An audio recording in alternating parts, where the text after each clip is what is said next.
Ya, saudara-saudara sekalian, selamat siang. Kita akan berdiskusi sejenak dengan Ketua Bakapnas, Bapak Dr. Johan Pasaribu. Selamat siang, Pak. Selamat siang. Bagaimana keadaan kabar Pak Johan pada hari ini? Baik. Baik, oke. Saudara-saudara, sebelum saya akan mulai percakapan, pertanyaan ke Bapak Johan, kita melihat bahwa bangsa dan negara saat ini memang dalam kondisi tidak baik-baik saja. Tetapi saya yakin dan percaya lewat pertemuan ataupun berdiskusi dengan Pak Johan sebagai Ketua Bakapnas, kita akan mendapatkan sebuah pencerahan yang akan memberikan dampak bagaimana bangsa Indonesia ke depannya, khususnya sesudah pasca pemilu ini. Pak Johan, Ya. boleh saya bertanya ke Bapak? Menurut perkembangan saat ini negara Republik Indonesia setelah pasca pemilu tidak baik-baik saja.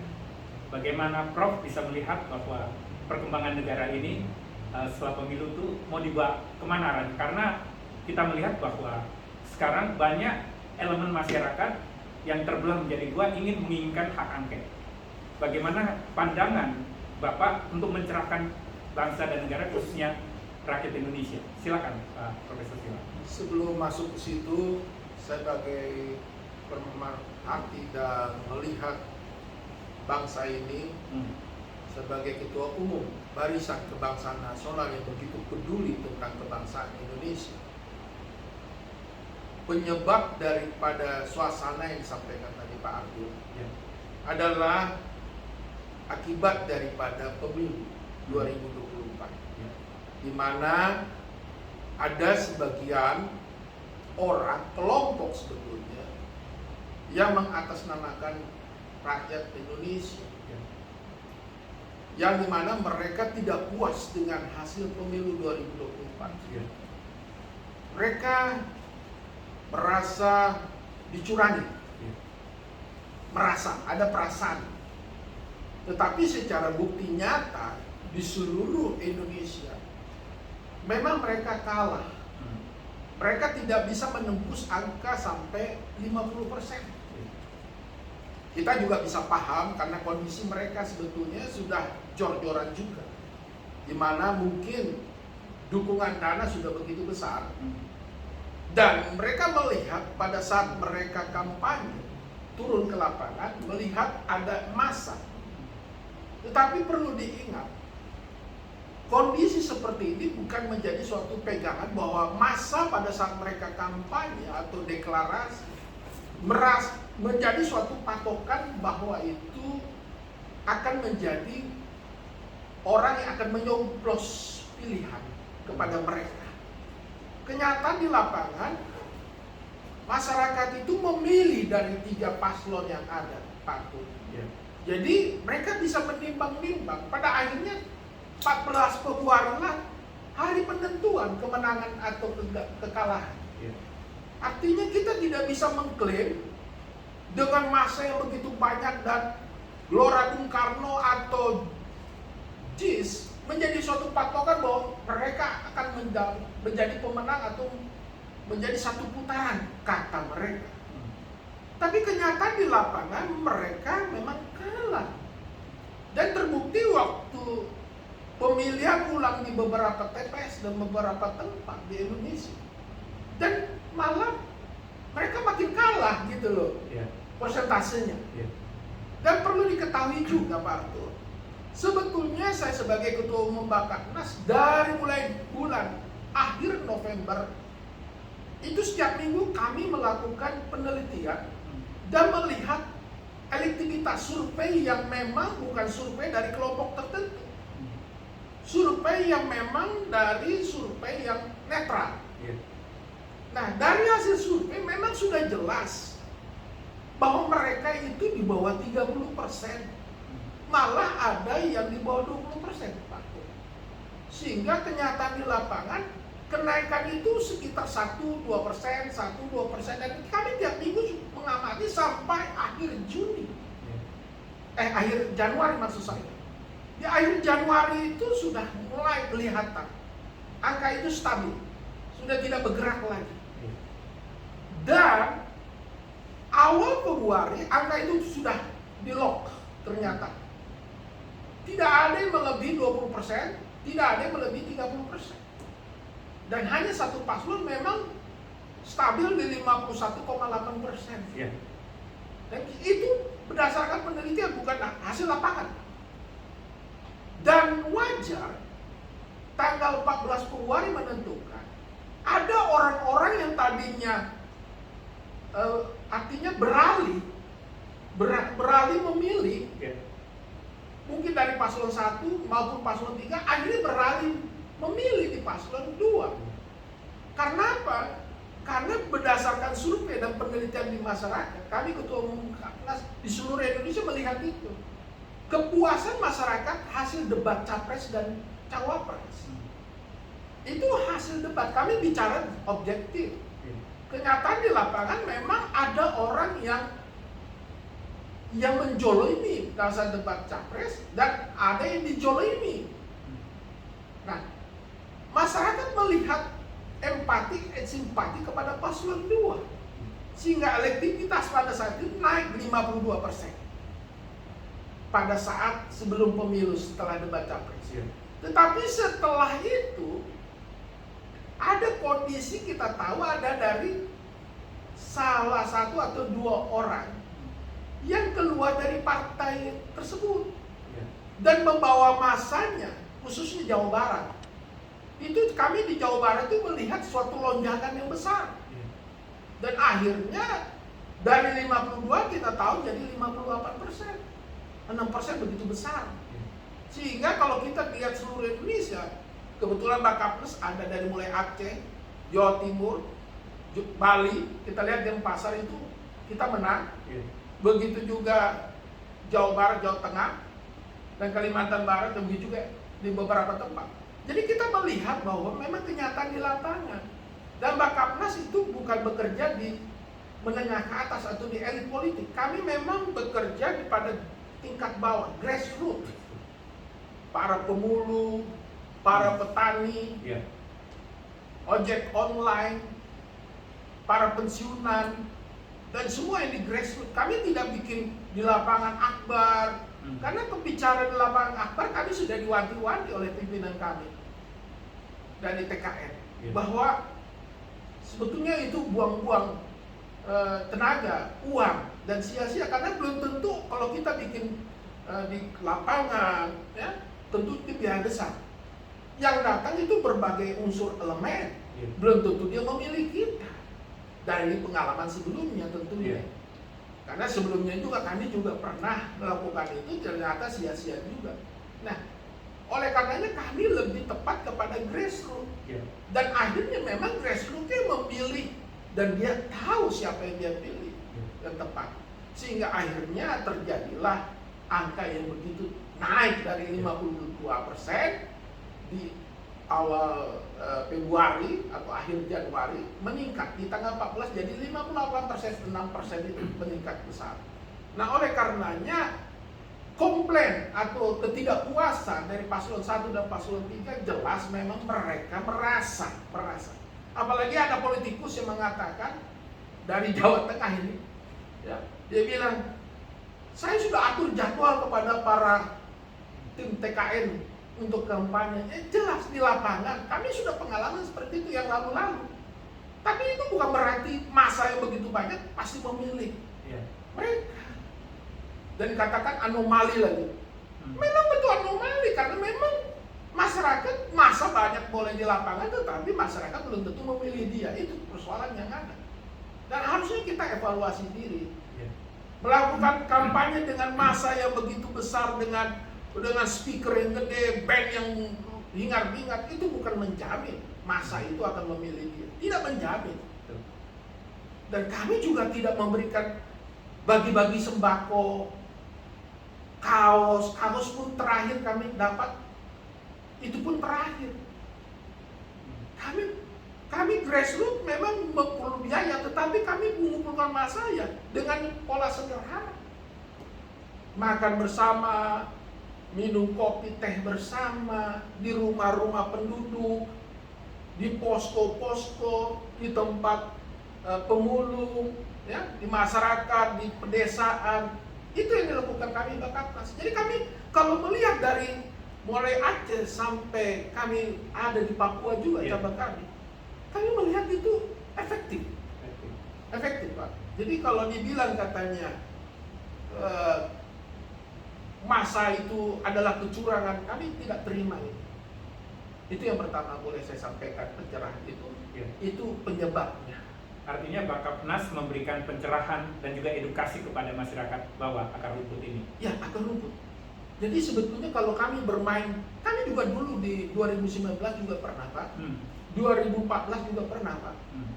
Sampai juga waktu pemilihan gubernur DKI juga 2017 saya juga ikut sebagai tim sukses. Artinya dari saya pengalaman sebagai tim sukses. Artinya kami melihat waktu Gubernur Anies ya? Waktu Gubernur Anies, saya tim kampanye, Pak. Iya. Juru kampanye. Juru kampanye di DKI. Saya mengumpulkan dari 5 wilayah, Jakarta Utara, Jakarta Timur, Jakarta Barat dan Jakarta Pusat. Kami Jakarta Selatan. Kami 5 wilayah itu kami kumpulkan.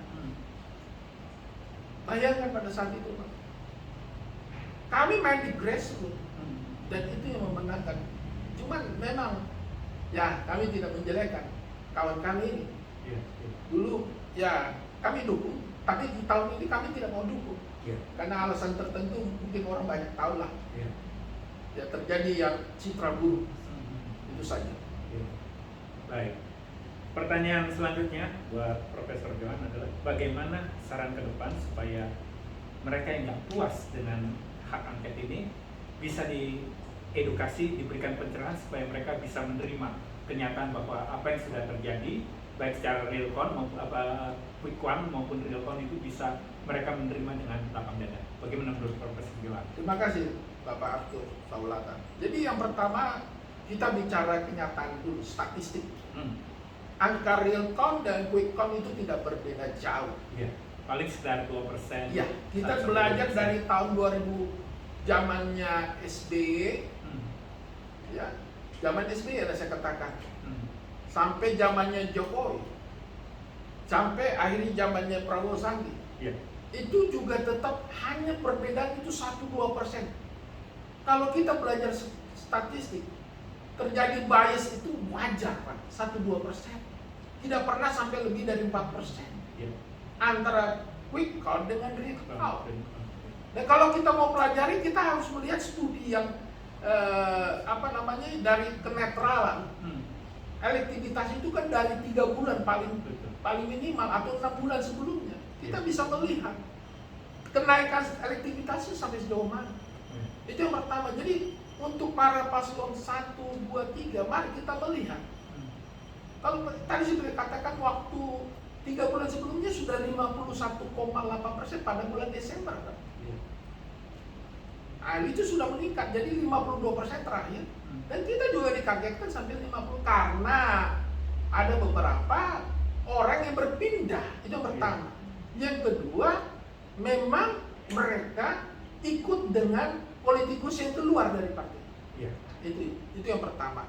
Jadi kepada mereka yang tidak puas, mari ya, terutama para pakar-pakar pendukung tim, coba lihat, jangan sampai kebodohan yang terjadi, katakan kesia-siaan, Pak. Karena bicara uang, tenaga, kan masyarakat juga yang korban, Pak. Jadi antara quick count dan real count itu beda-beda tipis. Nah kalau dibilang kecurangan di mana? Yang kedua saya mau katakan kecurangan itu di mana? Karena setiap TPS itu pasti ada saksi-saksi mereka juga. Paslon 1, paslon 2, paslon 3 sudah jelas. Sudah ada saksi mereka. Saya juga menelpon dan saya waktu pemilu itu tanggal 14, saya koordinasi semua. Dan semua KSP saya, relawan yang ada di setiap daerah, saya tanya mereka. Dan semua menang. Memang menang kenyataan. Kalaupun ada menang tipis di beberapa tempat, tapi hampir rata-rata menang. Karena ada saksi, itu yang kedua. Jadi kita tadi bicara angka elektrikitas, persentase, yang kedua saksi TPS. Terus yang ketiga adalah itu bagi saya, kalau ketidakpuasan silakan aja, hak mereka. Tetapi bagi saya kesia-siaan. Karena larinya kan ke KPU, Pak. Iya. Bawaslu. Iya. Itu pekerjaan KPU. Dan itu kan kita udah tahu undang-undang bahwa KPU adalah sifatnya lembaga mandiri, tidak lagi di bawah presiden. Betul. Kalau tidak puas silakan lakukan pemilihan ulang di tempat ya, Yang dianggap curang. lokal, dia anggap curang. Iya. Tetapi saya juga melihat ada kecurangan waktu di luar negeri juga ada, Pak. Iya, betul. Jadi artinya kecurangan itu juga ada pada mereka juga. Iya. Jangan mengatakan ini curang, tapi dia juga curang. Iya. Ada beberapa bukti yang saya terima dari beberapa saksi kami loh, yang menyatakan bahwa mereka juga curang. Sudah dicoblos sebelumnya. Jadi sebetulnya sama-sama curang, mereka juga curang, teriak curang katanya ya. Iya, iya. Dan itu kenyataan. Jadi bagi saya sia-sia, jangan teriak maling lah seperti itu. Ya. Kalau mau buktikan silakan lah KPU Bawaslu. Pada akhirnya juga lari ke Mahkamah Konstitusi. Betul. Dan kalaupun pemilihan ulang dan tidak putaran kedua, hal yang perlu pencerahan tidak mungkin putaran kedua, tidak mungkin. Iya. Dan itu biaya negara akan keluar kembali. Sebelum biaya negara tidak akan terjadi, Pak. Karena apa? Dari prosentase saja sudah berbeda, Pak. Sudah jauh sekali. Sudah jauh. Kalau beda-beda 6%, 8% atau 10%, oke lah. Ini keperbedaan berapa? Di atas 20%, Pak. Betul, betul. Jauh sekali. Malah yang paslon 3 Iya. jauh sekali. Jauh sekali. Tertinggal bahkan. Iya, tertinggal. Jadi hal yang aneh ya, logika secara akademisi ya, sebagai akademisi saya bilang hal yang aneh. Kalau kita mau mengajukan itu ke KPU Bawaslu, silakan aja, tetapi jangan sampai kecewa. Iya. Baru yang ketiga adalah harapan mereka harapan kosong. Karena apa? Kan biaya itu kan biaya negara. Betul. Kan biaya negara, Pak. Betul, betul. Itu dari uang rakyat kita juga. Uang dari pajak juga, Pak. Iya, betul. Dan uang rakyat. Yang kerja kan rakyat, Pak. Betul. Kalau elit-elit ini kan menerima. Iya. Dia hanya menghormati, dia kan kasih jalan keluar, tapi yang kerja kan masyarakat, Iya. pengusaha. Sekarang kan pengusaha ini kan jujur, Pak, kenyataan terakhir ini saya lihat hampir 1 tahun penuh kita katakan semua roda pemerintahan sekarang ini agak sulit, roda ekonominya. Kenapa? Karena kan semua usaha, semua penggajian banyak yang tertahan. Bagaimana kita mau roda ekonomi kita berjalan baik kalau kita dihambat oleh elit-elit politik yang tidak puas ini, yang konyol saya katakan, melakukan terus-menerus seperti ini, mengatasnamakan rakyat.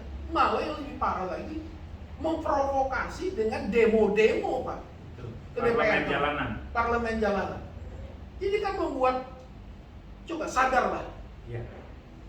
bapak-bapak, ibu-ibu yang ada, itu bahaya sekali kalau kita terus-menerus. Bagaimana investor datang melihat bangsa Indonesia tidak siap menerima kekalahan. Iya, betul.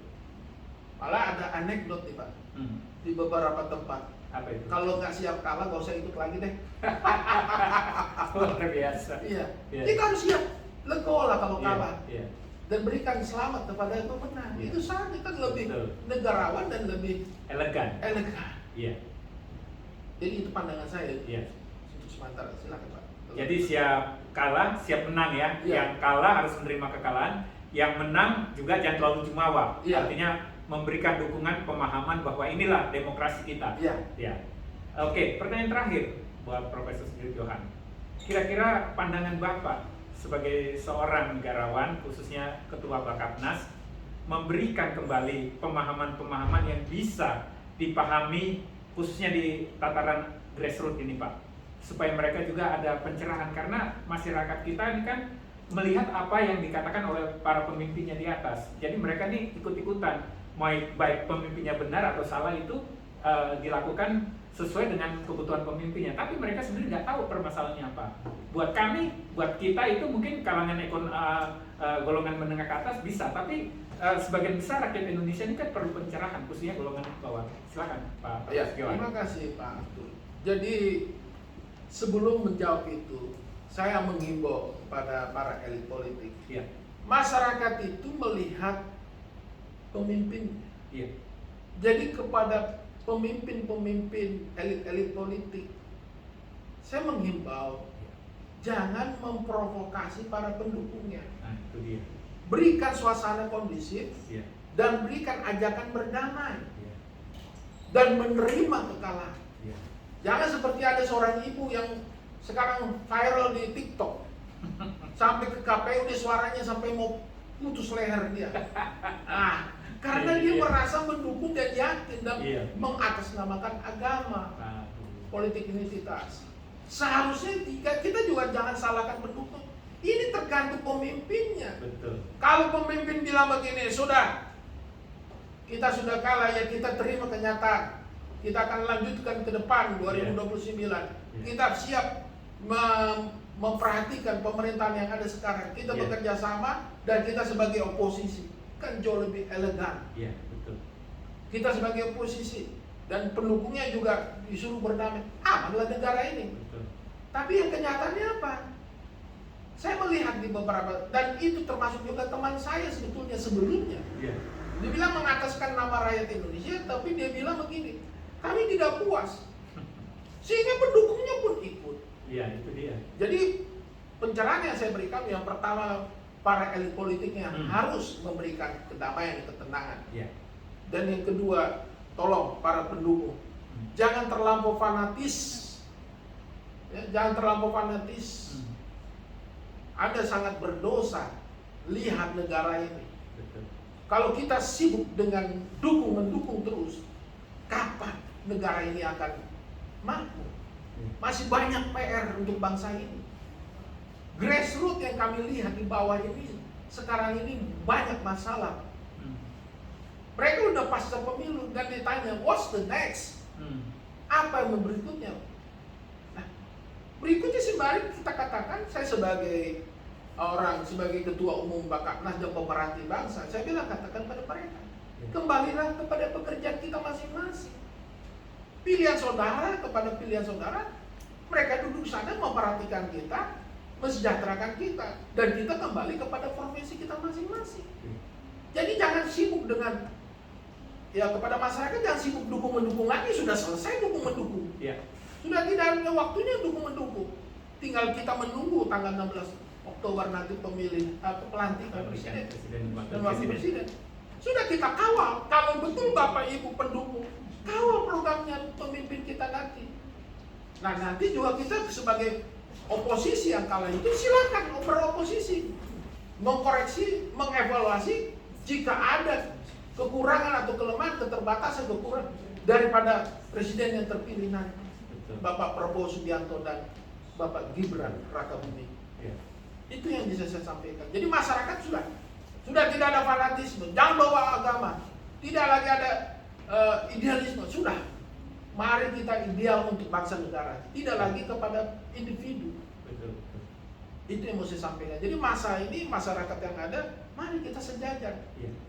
Berbeda pilihan, tapi kita satu dalam bingkai negara Republik Indonesia. Negara Kesatuan Republik Indonesia. Iya. Dan kita pegang satu Pancasila, sudah selesai. Toh kita saudara di dalam warga negara Indonesia, kita kan bersaudara semua. Iya, betul. Jadi tidak perlu lagi gontok-gontokan, aku si A, aku si B, kamu si C, nggak ada lagi Pak. Di sini kita sudah selesai. Baik. Jadi suasana perlu tenang, sehingga pengusaha pun bisa bergerak Pak. Iya. Ya, ekspor kita bisa jalan, impor kita. Sekarang yang paling utama dalam masalah beras Pak. Iya, betul masalah. Jadi beras. masih banyak Pak, sembako. Kita harus pikirkan bagaimana presiden akan bekerja keras kalau di bawahnya ribut terus Pak. Betul. Elit politik maksud saya. Betul. Masa kan mengikuti elit politik. Betul. Nah, itu pandangan saya Pak. Baik, ya. Pemirsa sekalian, demikianlah wawancara khusus saya dengan Ketua Bakatnas Barisan Kebangsaan Nasional, Profesor Dr. Johan Basaribu. Biarlah wawancara ini berguna, bermanfaat bagi kita sekalian dan juga bisa memberikan pencerahan bagi seluruh rakyat Indonesia. Sekian, terima kasih. Selamat siang.